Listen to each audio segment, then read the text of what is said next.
Kelihatan ya? Suaramu kok kurang gede ya? Aku lagi bisik-bisik. Lagi sudah pada tidur.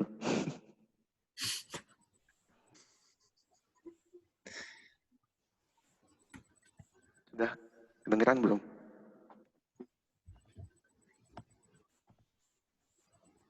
Kedengeran nggak, Han? Hmm? Kurang gede lah. Bentar.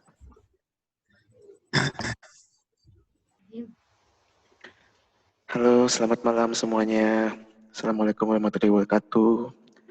Salam sejahtera, salam Om Swastiastu.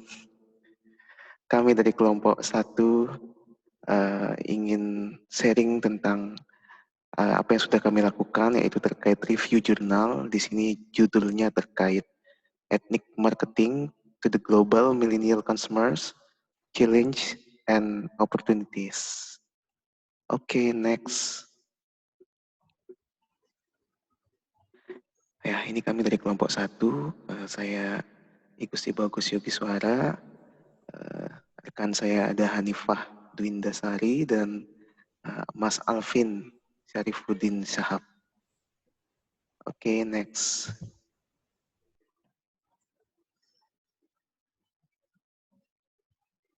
Ya, ini print screen dari jurnal yang kami ambil topiknya sesuai yang saya sampaikan tadi. Ethnic Marketing to the Global Millennial Consumers, Challenges and Opportunities. Jadi di sini ini sudah termasuk jurnal Q1, nah yang khususnya dalam hal marketing sesuai persyaratan yang disampaikan oleh Pak Satria. Oke, next. Pertama kita membicarakan tentang abstraknya. Ya, paper ini menceritakan studi eksploratif tentang interpretasi subjektif dari konsumen milenial global dari etnik targeted marketing communication dalam pasar yang multikultur. Jadi di sini menitik beratkan kepada pasar yang multikultur, di mana kulturnya berbeda-beda antara satu dengan yang lainnya. Khususnya dalam generasi milenial ya. Ini generasi milenial adalah generasi yang paling beragam dalam segi ras atau etnis.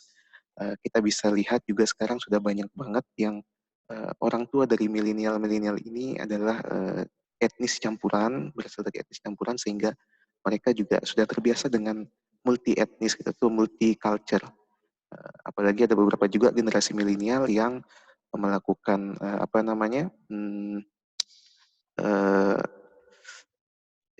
merantau gitu ya, merantau ke entah itu ke luar negeri atau ke wilayah lain yang kulturnya berbeda. Temuan mengatakan bahwa etnis multikultur pada milenial sulit untuk diubah melalui pesan yang monoetnik. Sedangkan komunikasi pemasaran dengan multietnik memberikan lebih banyak akses efektif bagi konsumen milenial yang beragam. Studi pada paper ini menggambarkan pengalaman konsumen milenial dalam multikultural market, makna dari ethnic advertising pada aspek sosial budaya, serta peluang dan tantangan dalam menjangkau pasar milenial yang beragam. Oke, Mas Alvin boleh next.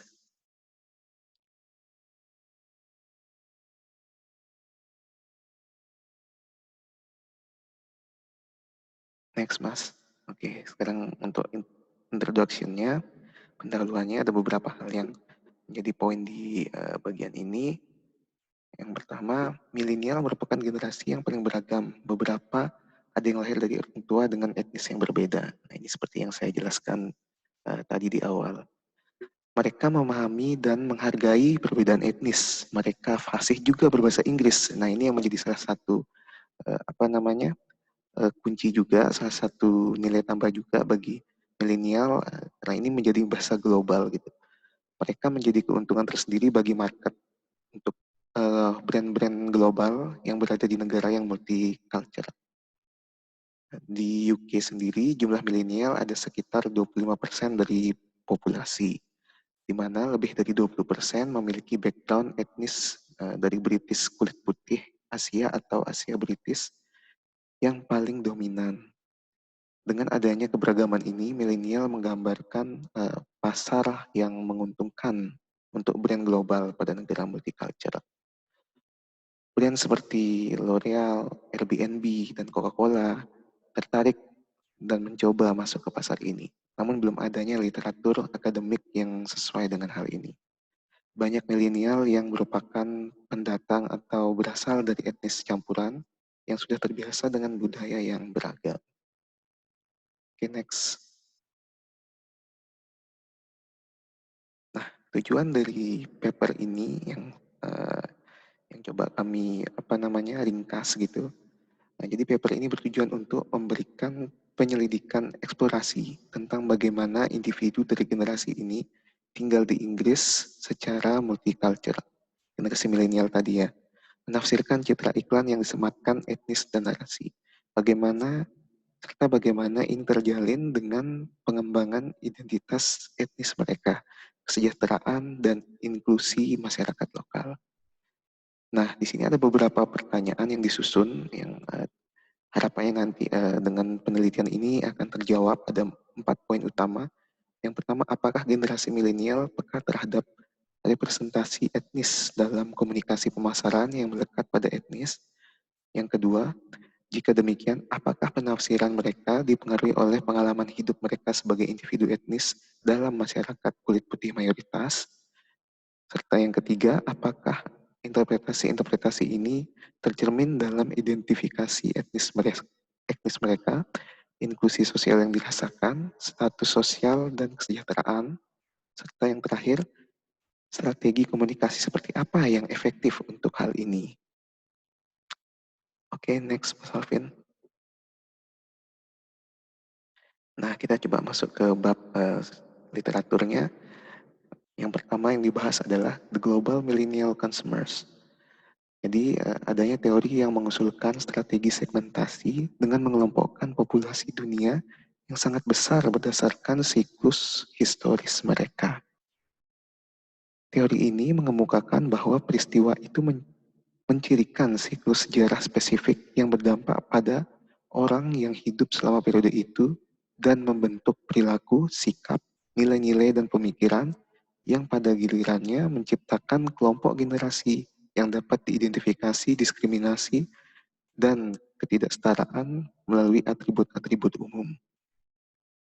Profil konsumen milenial global menampilkan individu yang kosmopolitan, kurang etnosentris, yang memiliki orientasi duniawi, menunjukkan minat yang meningkat dalam memperoleh keterampilan global seperti bahasa asing, pengalaman, interaksi sosial, dan media global yang memiliki kecenderungan untuk meniru dan mandiri mengidentifikasi dengan budaya konsumen global. Oke, next.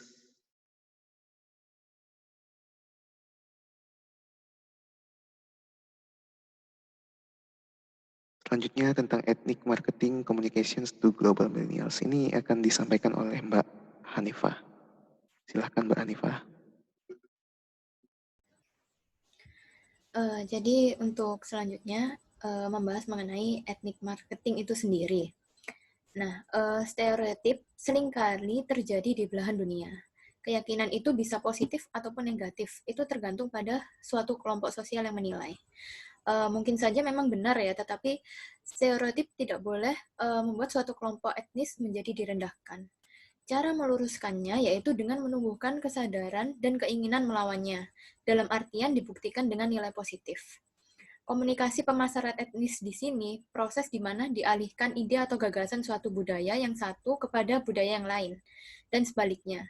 Dan hal ini bisa antar kebudayaan yang terkait ataupun lebih ya. Tujuannya untuk saling mempengaruhi satu sama lainnya atau proses akulturasi. Pastinya juga tidak luput dari peranan kontrol sosial dalam komunikasi antar budaya, yaitu untuk mengetahui nilai-nilai ataupun norma-norma yang berlaku dalam berkomunikasi yang telah disepakati agar kita selalu bertindak dalam batas-batas budaya tertentu. Komunikasi pemasaran ini sebagai cara untuk meyakinkan mereka bahwa stereotip itu salah, sehingga kelompok yang memiliki stereotip negatif dapat diterima oleh kelompok etnis tersebut.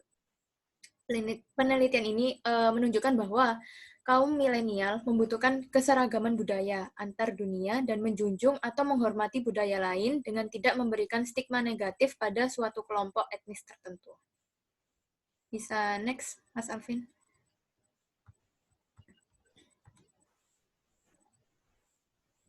Nah, penelitian ini menjelaskan bahwa ada hubungan positif yang signifikan antara identitas sosial dengan identitas etnis tertentu.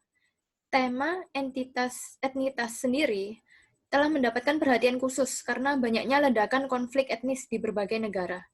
Rasa percaya diri individu terhadap etnis akan mengarahkan dirinya menjadi orang yang terbuka. Individu tersebut bisa memiliki banyak identitas etnik sehingga pentingnya tergantung pada konteks di mana individu tersebut menemukan diri sendiri.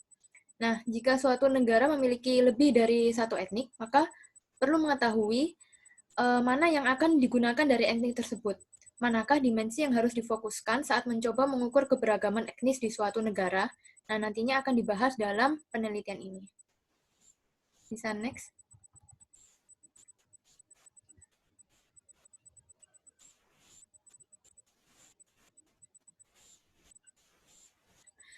Kemudian di sini saya akan menjelaskan mengenai pendekatan pada pemasaran etnis.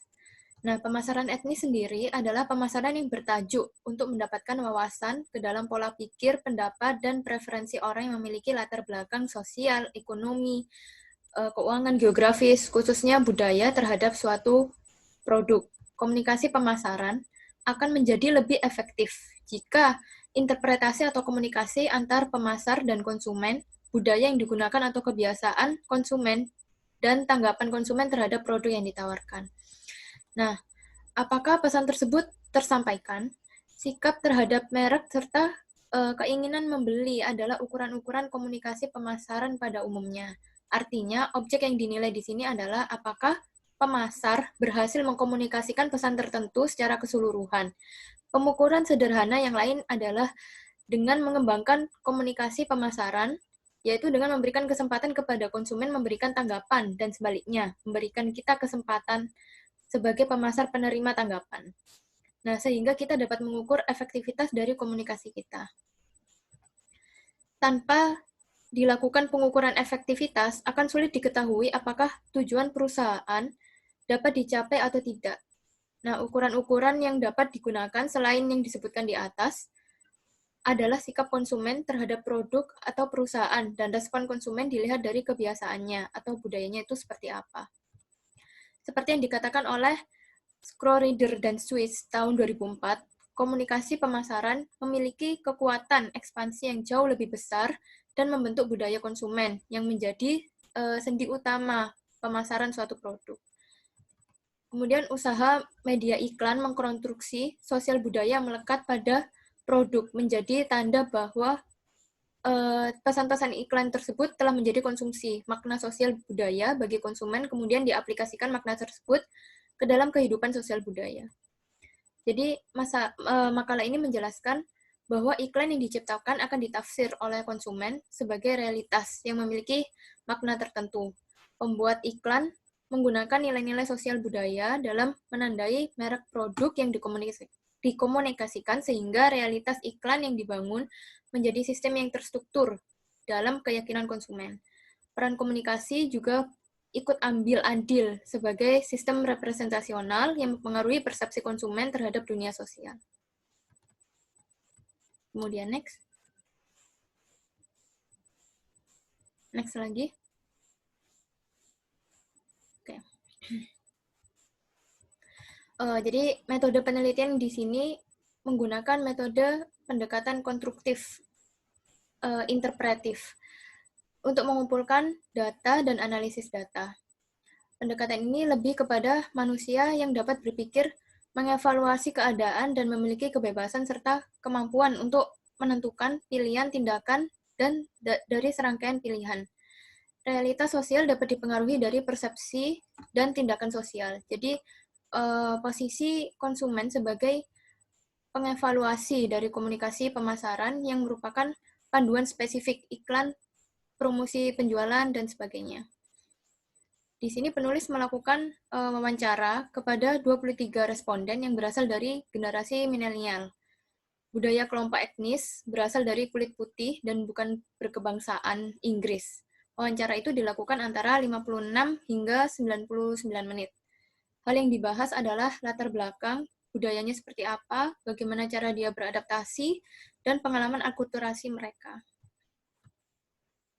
Kemudian dilanjutkan dengan wawancara untuk meminta pendapat dan penilaian dari mereka mengenai komunikasi pemasaran yang menggambarkan etnisnya sendiri atau rasnya sendiri. Tahap selanjutnya adalah teknik elisitasi foto dengan menunjukkan kepada responden koleksi iklan yang menggambarkan monoetnis dan multietnis dan meminta pendapat dari mereka. Koleksi iklan ini diambil dari Adidas, Gap, Olay, Pantene, Tok Tok, United Colors of Benetton, dan iklan khusus monoetnis yang disesuaikan dengan etnis masing-masing. Rata-rata dari mereka melihat 10-15 iklan. Bisa next.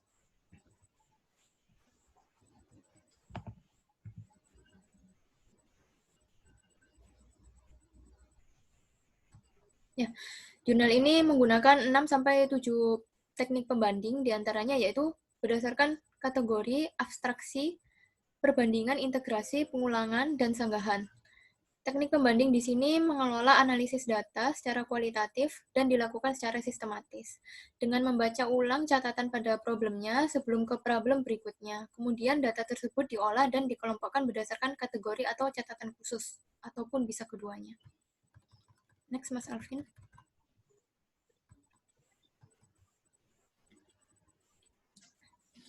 Dari penelitian yang sudah dilakukan, analisis data itu menunjukkan bahwa responden lebih cenderung untuk memilih iklan yang bersifat multietnis, tetapi juga tidak meninggalkan etnis dari masing-masing responden. Nah, pada saat melakukan wawancara, banyak responden belum menjelaskan diri mereka mengenai pola hubungan etnis yang jelas. Pola hubungan antara satu etnik dengan etnik lainnya. Banyak responden tidak setuju jika digolongkan kepada satu kelompok tertentu. Nah, pada golongan milenial memungkinkan kelompok etnis mereka itu mungkin tidak toleran dengan budayanya masing-masing atau budaya aslinya, dalam artian memiliki 2 atau lebih latar belakang budaya atau etnis atau afiliasi. Jadi cenderung terjadi regenerasi ke arah multi etnis. Penulis mulai berargumen mengenai efektivitas segmentasi dan strategi pemasaran terhadap problematika tersebut. Kemudian next.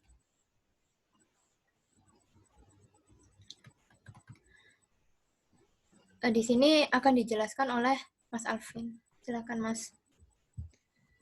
Ya, jadi selanjutnya adalah pembahasan tentang hasil dari literatur ini, jadi tentang multi-ethnic marketing as a pathway to lower prejudice. Jadi hasil dari responden yang diwawancarai menunjukkan bahwa pemasaran yang mengandung tema multikultural itu adalah teknik yang tepat untuk potensi pasar apapun dan juga untuk pertumbuhan bisnis perusahaan.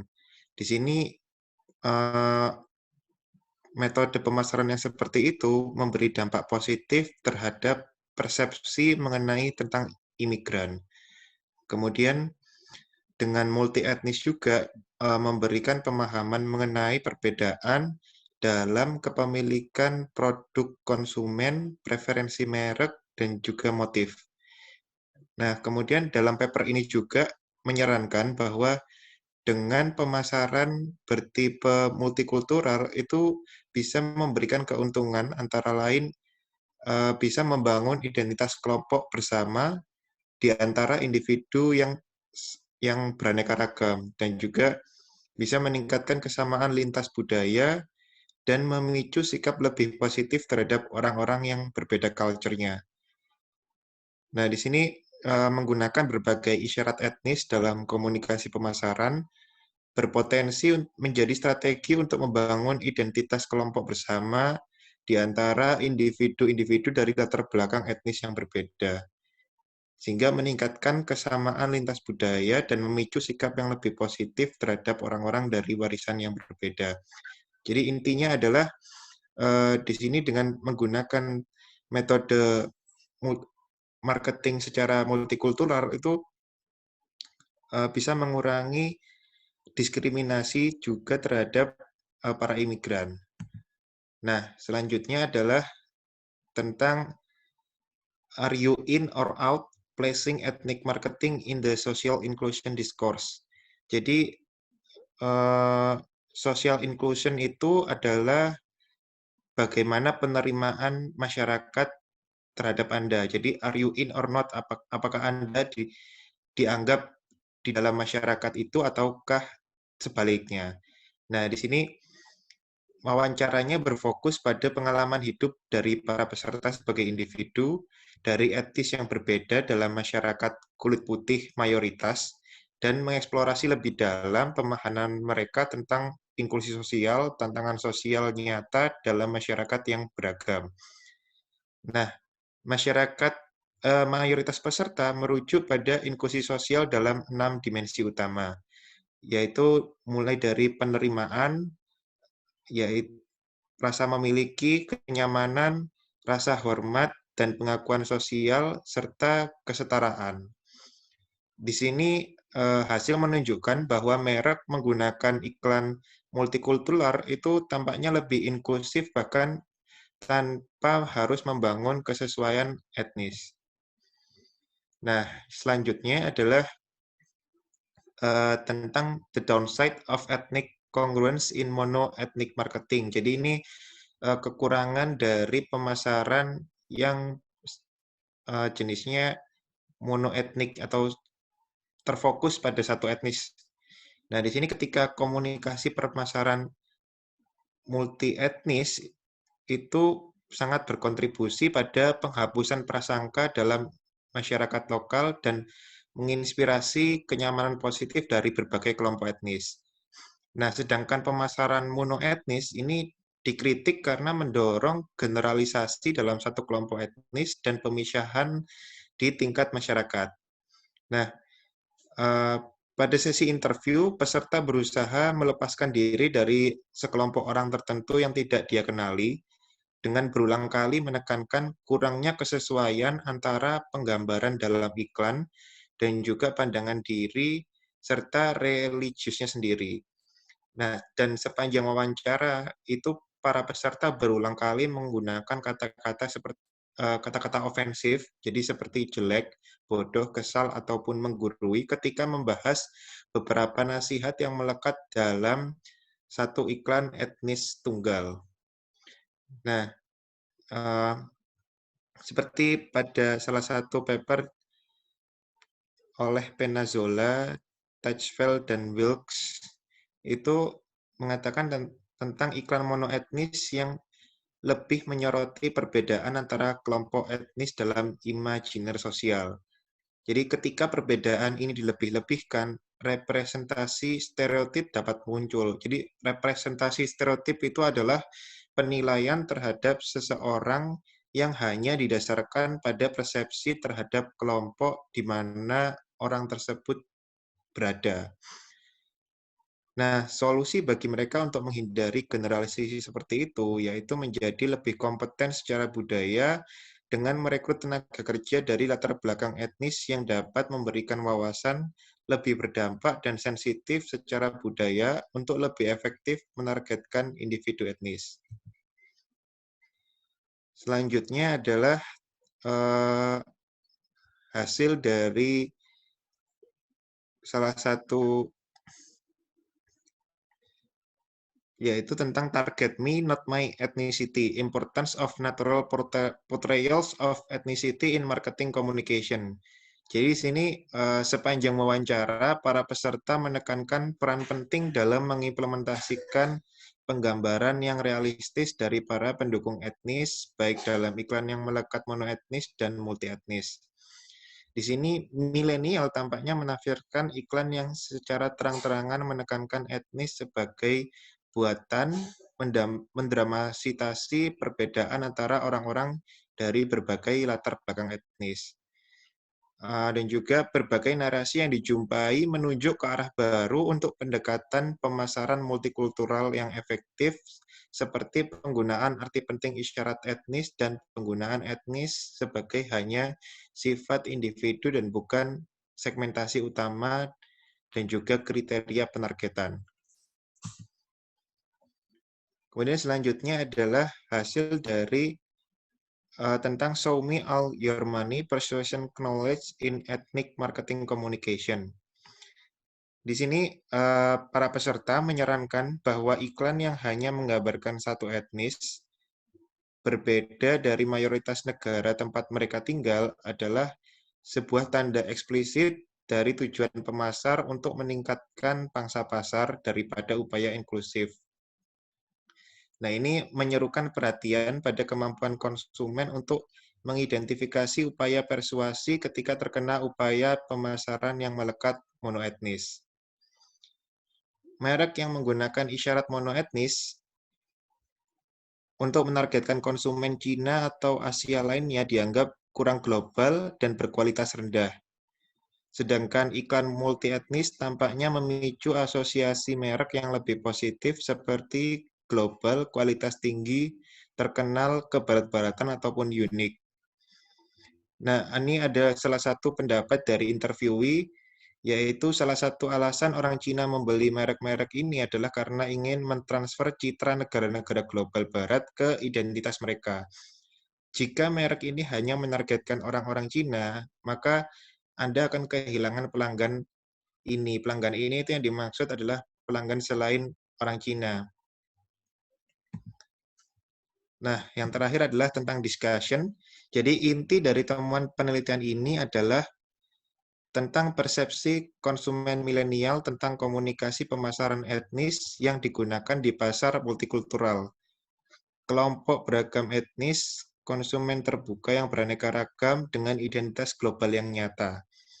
Kemudian konsumen milenial yang mengungkapkan pendapat kuat tentang masalah stereotip dan eksotisasi, memiliki pengetahuan tentang pemasaran persuasif dan menafsirkan iklan di luar makna mereka. Selanjutnya adalah komunikasi pemasaran monoetnis itu berfungsi sebagai sinyal upaya manipulatif dan juga memperluas penerapan model pengetahuan persuasi dalam konteks penelitian pemasaran etnis. Nah, dari perspektif manajerial, penelitian ini memberikan pandangan baru untuk memahami dalam proses decoding dan interpretasi monoetnis, serta hasilnya menunjukkan bahwa komunikasi pemasaran yang melekat monoetnis meningkatkan sasaran yang dirasa, namun juga memicu pengetahuan persuasi milenial dan asosiasi merek negatif. Di sini para peserta mengkritik pandangan sempit tentang kategorisasi etnis sebagai tidak representatif untuk berbagai identitas yang diwarisi oleh etnis milenial, tetapi juga sebagai katalis, korelasi ilusi, dan stereotip. Penelitian di masa depan dapat fokus pada sampel yang lebih heterogen, termasuk peserta dari berbagai latar belakang, status pendidikan, dan sosial. Nah, berikut adalah referensi yang digunakan pada jurnal yang kami gunakan. Ya, sekian presentasi dari kami, kurang lebihnya kami mohon maaf. Wassalamualaikum warahmatullahi wabarakatuh.